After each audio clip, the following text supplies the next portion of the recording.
Hello students, I am CA Harshita Rizwani from HR Institute of Studies. Today we would be continuing chapter number 3 of SS for Standard 8 student. The name of the chapter is Nationalism in India. Okay, so आज का अपना जो topic of discussion है, it is all about Subhash Chandra Bose and आजाद हिंद फौज. मैंने आपको अपने previous video में बताया था कि अपना सिर्फ एक ही topic बाकी है जो है आजाद हिंद फौज. तो वो topic को हम डिटेलिंग में आज पढ़ेंगे, आजाद हिंद फौज. ओके, तो सबसे पहले हम सुभाष चंद्र बोस के बारे में पढ़ते हैं. सबसे पहले ये ध्यान रखना सुभाष चंद्र बोस का जन्म कब हुआ था. सुभाष चंद्र बोस का जन्म हुआ था 23rd of January 1897. 23rd of January अपन पढ़ रहे ऑल अबाउट सुभाष चंद्र बोस. तो सुभाष चंद्र बोस का जन्म हुआ था 23rd of January 1897. उनका बॉर्न हुआ था कटक उड़ीसा में. ठीक है, उड़ीसा के कटक में हुआ था. CUTT के Cuttack Orissa. Okay, his mother name was Prabhavati and father name was Janaki Nath Bose. तो सुभाष चंद्र बोस की बर्थ डिटेल्स दी हुई है. तो उनके मदर और उनका फादर का नाम बताया. तो जो सुभाष चंद्र बोस थे उनके मदर का नाम था प्रभावती और उनके फादर का नाम था जानकी नाथ बोस. ठीक है, तो ये बात भी ध्यान रखना, सुभाष चंद्र बोस के फादर का नाम एंड मदर का नाम. ओके, थर्ड चीज आगे क्या बताया अपन को, बोला कि Subhash Chandra Bose was very intelligent since childhood. बचपन से सुभाष चंद्र बोस बहुत ही ज्यादा इंटेलिजेंट थे, बुद्धिमान थे. वो फोर्थ आए थे in the ICS examination the year 1920 that was conducted in London. London में एक ICS एग्जाम हुई थी और उस ICS एग्जाम में ओवरऑल वो 4th नंबर पे स्टूड हुए थे. He stood 4th in the ICS exam that was held in London. So again this could be a question for 1 mark कि कौन सी एग्जाम में सुभाष चंद्र बोस का रैंक आया या विच रैंक सुभाष चंद्र बोस का है ICS exam in 1920 that was held in London. So 4th rank आया, right. He joined the INC that is Indian National Congress. After returning to India and participated in the freedom struggle. Okay, तो basically जब London से वो India आए तो उन्होंने Indian national Congress join किया और जो आजादी की लड़ाई है, आजादी की स्ट्रगल में पार्टिसिपेट किया. He was arrested for 11 times under the political offense. Listen, Subhash Chandra Bose को 11 बार अरेस्ट कर लिया था अंडर डिफरेंट पॉलिटिकल ऑफेंस. मतलब कुछ पॉलिटिकल ऑफेंस के कारण को 11 times, one of the very important one, 11 times he was arrested. तो अगर आपसे पूछे सुभाष चंद्र बोस कितने टाइम अरेस्ट हुए थे अंडर वेरियस पॉलिटिकल ऑफेंस, तो the answer is 11. Is it very clear to you? Okay. He became the president of Haripura section of Congress in 1913. तो जब ये जो सुभाष चंद्र बोस थे वो जो इंडियन नेशनल कांग्रेस के प्रेसिडेंट कब बने, तो इंडियन नेशनल कांग्रेस का जो हरिपुरा वाला सेशन था जो 1938 में हुआ था, एक तो तब बने, और दूसरी बार वो त्रिपुरा सेशन में बने थे जो हुआ था 1939. तो कॉन्सिक्वेंटली दो सेशन में 1938 और 1939 दोनों सेशन में सुभाष चंद्र बोस INS के प्रेसिडेंट थे. पहला 1938 का हरिपुरा में होता है, 1939 का त्रिपुरा में हुआ था. Clear? Difference of opinion forced him to resign from the post of president in INC. लेकिन कुछ हालात ऐसे हुए कि डिफरेंस ऑफ ओपिनियन आ गया. मतलब सुभाष चंद्र बोस के जो ख्यालात थे और जो इंडियन नेशनल कांग्रेस के दूसरे लीडर्स के जो ख्यालात थे वो दोनों मैच नहीं होते थे. इस वजह से सुभाष चंद्र बोस ने INS को रिजाइन कर लिया, छोड़ दिया. INC को, सॉरी, इंडियन नेशनल कांग्रेस को. ठीक है, सो पैराग्राफ 1 इज डन. तो एक और बार फट से रिवीजन कर लेते हैं. सबसे पहले सुभाष चंद्र बोस का बॉर्न कब हुआ था? 23rd of January 1897 in Cuttack Orissa. Mother name Prabhavati and father's name was Janaki Nath Bose. Subhash Chandra Bose बचपन से ही काफी ज्यादा इंटेलिजेंट थे और वो एक ICS एग्जामिनेशन हुई थी लंदन में, उन्होंने उसमें 4th रैंक स्कोर किया था. जब वो इंडिया में आए आफ्टर रिटर्निंग फ्रॉम लंदन, उन्होंने इंडियन नेशनल कांग्रेस ज्वाइन किया और जो फ्रीडम स्ट्रगल है उसमें पार्टिसिपेट किया. एंड आपको अभी मैंने बताया कि 11 time he was arrested under various political offence. Okay, then Subhash Chandra Bose कितनी बार INS के प्रेसिडेंट बने, INS की मीटिंग, INS के जो सेशंस होते थे उनके प्रेसिडेंट बने लगातार 2 साल. पहला साल था इन द ईयर 1930 और दूसरा साल था इन द ईयर 1939. पहला सेशन हुआ था हरिपुरा में, दूसरा was at Tripura. Is it very clear to you? लेकिन कुछ डिफरेंस ऑफ ओपिनियन आया सुभाष चंद्र बोस और डिफरेंट पॉलिटिकल लीडर में, जिसकी वजह से सुभाष चंद्र बोस ने INS से रिजाइन कर लिया. आगे बढ़े, INC से, आगे बढ़ते हैं. अब मई 1938 की बात 39 की बात है। सुभाष चंद्र बोस ने एक न्यू पॉलिटिकल पार्टी फॉर्म की जिसका नाम था forward block. Now student, this is very very very important. It could be asked कि फॉरवर्ड ब्लॉक किसने बनाया। इट कुड बी आस्क्ड कि सुभाष चंद्र बोस ने कौन सी न्यू पार्टी बनाई। इट कुड बी आस्क्ड कि फॉरवर्ड ब्लॉक कब और किसने बनाया। सो एनी परम्यूटेशन कॉम्बिनेशन से ये सवाल आपको पूछा जा सकता है, तो अपन को पूरा याद रखना है, फिर कैसे भी पूछे we should be ready with our answer. तो सुभाष चंद्र बोस ने in the year 1939, that too it was May 1939 में सुभाष चंद्र बोस ने एक दूसरी पॉलिटिकल पार्टी बनाई जिसका नाम था forward block. So this is very important, forward block. Okay, when the second world war broke out in Europe, forward block launch anti-war propaganda. जब second world war हुआ था यूरोप में, तो जो फॉरवर्ड ब्लॉक ग्रुप था, जो सुभाष चंद्र बोस की political party थे, उन्होंने कौन सा एजेंडा अपनाया? Anti war agenda. एंटी मतलब वॉर को रोकने का, propaganda anti war. Anti war मतलब वॉर के खिलाफ। किसी भी वर्ड के आगे एंटी लगा देते हैं तो उसका अपोजिट हो जाता है। एंटी वॉर मतलब वॉर नहीं करना, right. As a result Subhash Chandra Bose और उनके फॉलोअर्स को अरेस्ट कर लिया और उनको जेल में डाल दिया। While in jail, Subhash Chandra Bose went on hunger strike and that deteriorated his health and government was forced to set him free. मतलब जब ये एंटी वॉर प्रोपेगेंडा लॉन्च किया ड्यूरिंग सेकेंड वर्ल्ड वॉर, तो सुभाष चंद्र बोस और उनके followers को jail में डाल दिया। जेल में भूख हड़ताल पे चले गए थे सुभाष चंद्र बोस, जिस वजह से उनकी हालत इतनी खराब हो गई कि उनकी हेल्थ इतनी डिटोरिएट हो गई, खराब हो गई कि उनको जेल से छोड़ना ही पड़ा। And he kept under house arrest. फिर उनको हाउस अरेस्ट मतलब घर में रखा और आजू बाजू पूरी हमेशा पुलिस रहती। ठीक है, तो सेकंड पैराग्राफ डन। एक और बार रिवाइज कर लेते हैं सेकंड पैराग्राफ। सेकंड पैराग्राफ में ये बोला, अपने लास्ट ही पढ़ा था कि वो आईएनसी से रिजाइन कर लिया। उसके बाद उन्होंने खुद की मई 1913 में पार्टी फॉर्म की, कौन सी?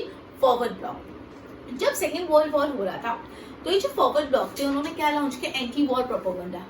उस वजह से गवर्नमेंट ने सुभाष चंद्र बोस और उनके जो फॉलोअर्स उनको जेल में डाल दिया।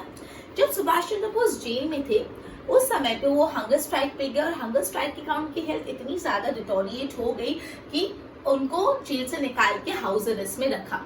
ठीक है, आगे बढ़े।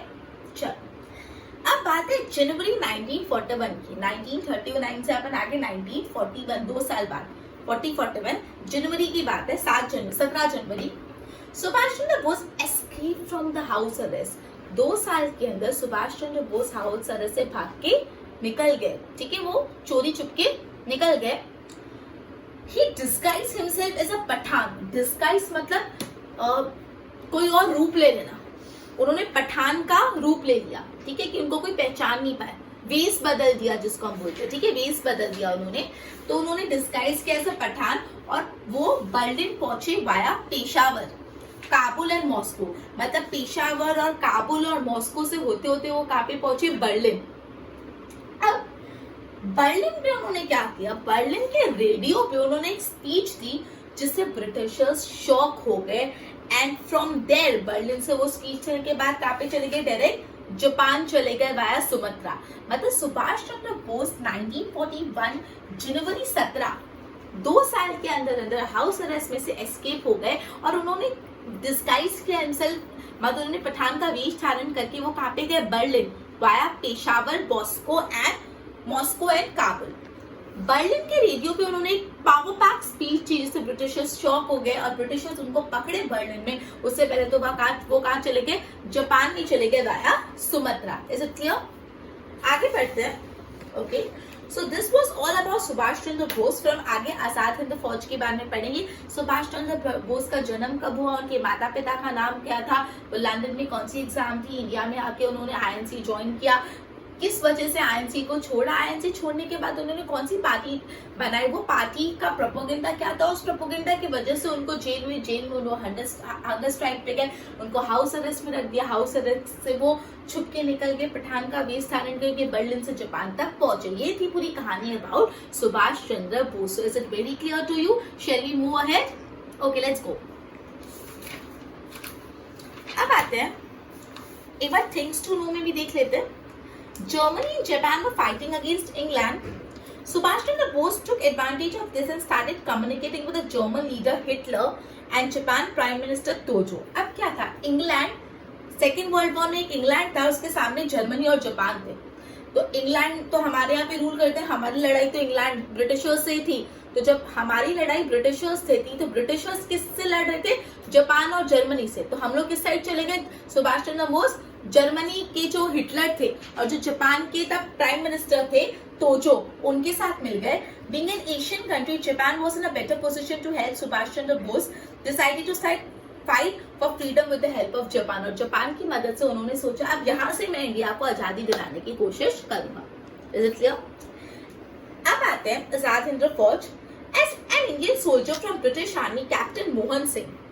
कैप्टन मोहन सिंह की बात करिए, कैप्टन मोहन सिंह कौन थे? ब्रिटिश आर्मी के सोल्जर थे, इंडियन सोल्जर। ब्रिटिश आर्मी में एक इंडियन सोल्जर थे जिनका नाम था कैप्टन मोहन सिंह। कैप्टन मोहन सिंह ने बनाया आजाद हिंद फौज। ठीक है, तो ये ध्यान रखना। Just a minute.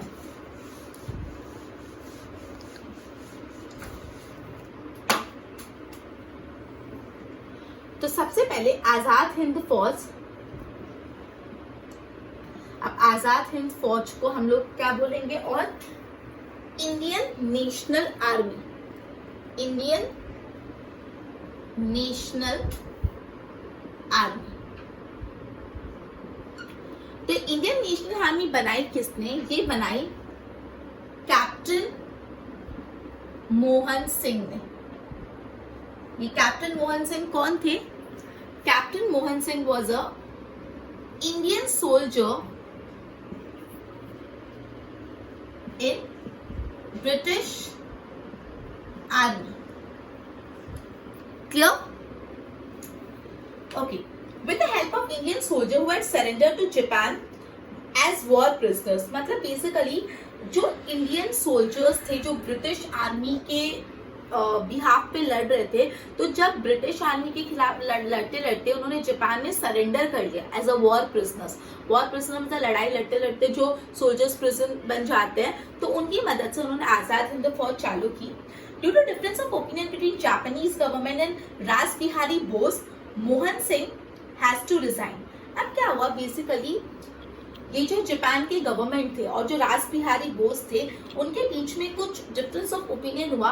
उस वजह से मोहन सिंह ने, जो कैप्टन मोहन सिंह जिन्होंने ये आजाद हिंद फौज चालू करा था, उन्होंने इस आजाद हिंद फौज से रेजिग्नेशन दे दिया। अब आजाद हिंद फौज का फ्यूचर कैसा हो गया?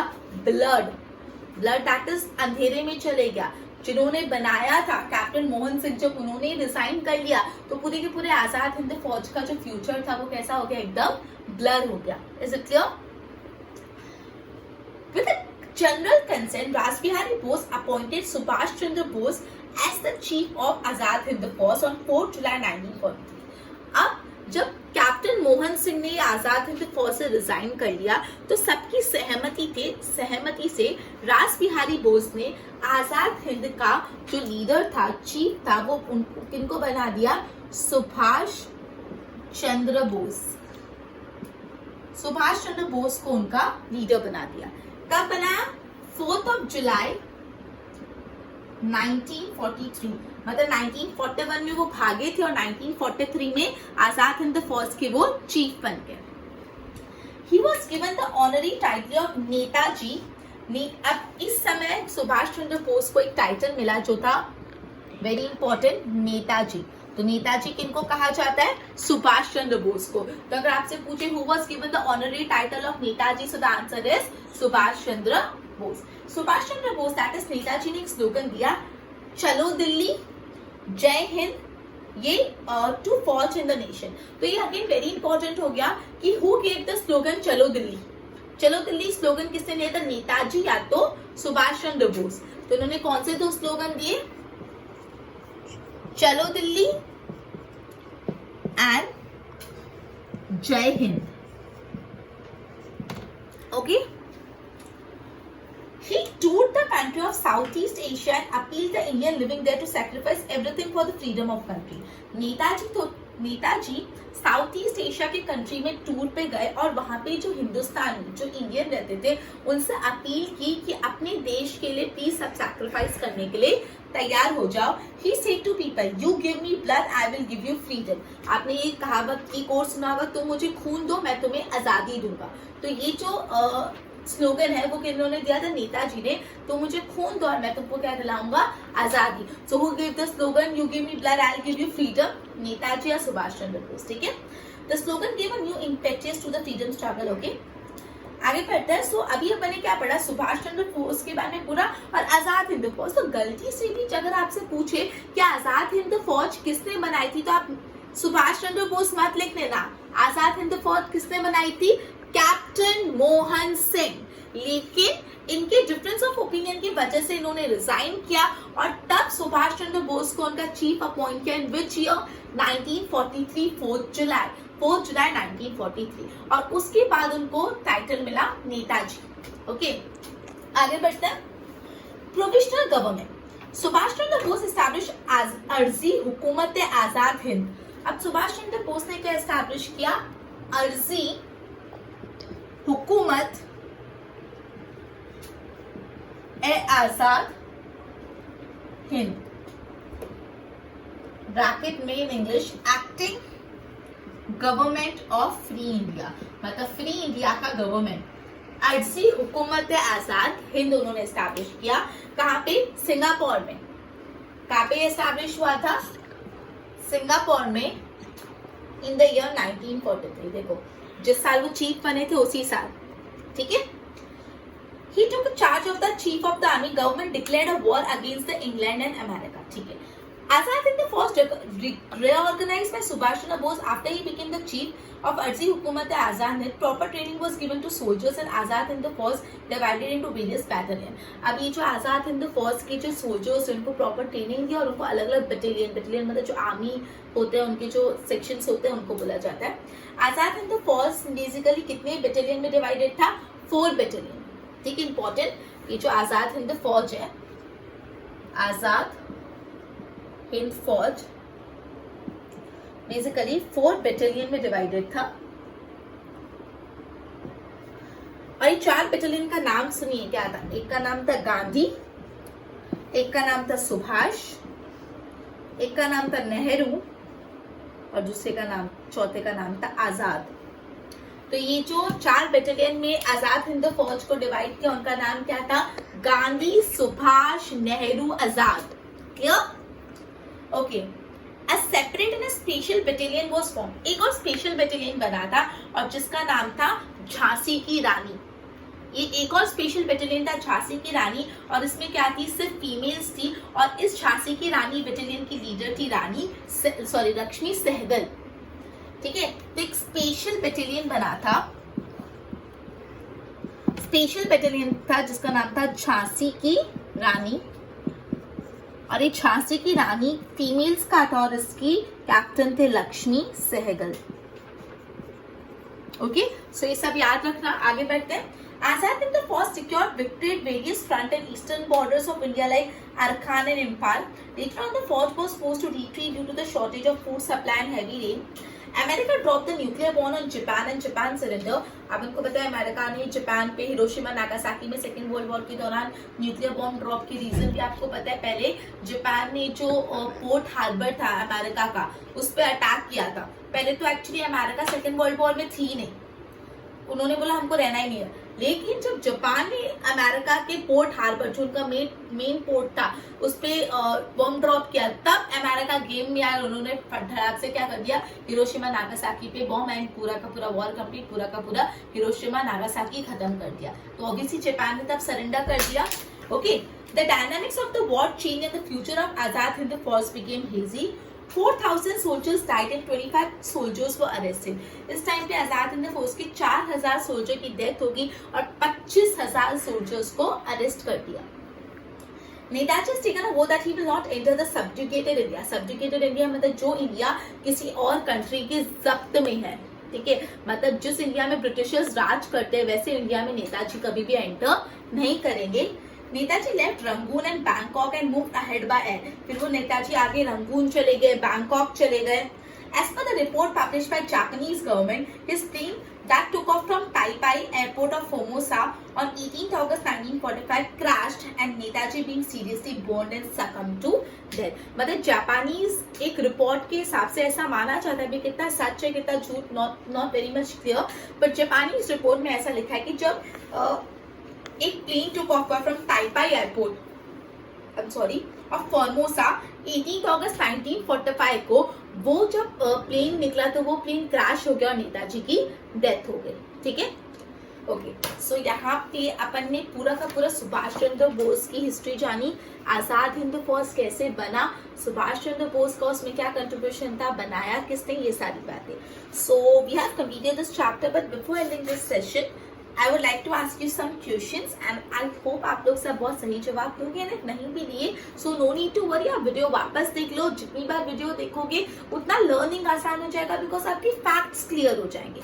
जब फैक्ट्स क्लियर हो तो learning became much easier, right? तो let us begin. First question, a very simple one, when was Subhash Chandra Bose born? When was Subhash Chandra Bose born? And your time ends in 3, 2, 1. And okay, next question is, which political party was formed by Subhash Chandra Bose and when?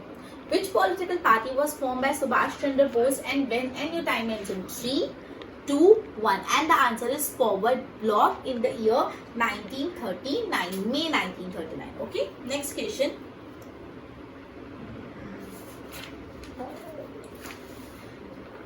When did Subhash Chandra Bose become the chief of Azad Hind Fauj? When did Subhash Chandra Bose became the chief of Azad Hind Fauj? And your time ends in 3, 2, 1. And the answer is 4 July 1943. Next question is, who formed Azad Hind Fauj? Who formed Azad Hind Fauj? And your time ends in 3, 2, 1. And the answer is Captain Mohan Singh. Okay, so last one. Name the 4 battalion in which the Azad Hind Fauj was divided. Name the 4 battalion in which Azad Hind Fauj was divided, and your time ends in 3, 2, 1. And the answer is Gandhi, Nehru, Subhash and Azad. Okay, so well done students. I hope आप लोग को सारे answers आए होंगे, and if not, no need to worry. Review the video again and again, ज़्यादा से ज़्यादा बार सुनो, so you'll get more understanding about the same. So with this, we will be ending our session and we will start with our next chapter in our next session. Till then, goodbye.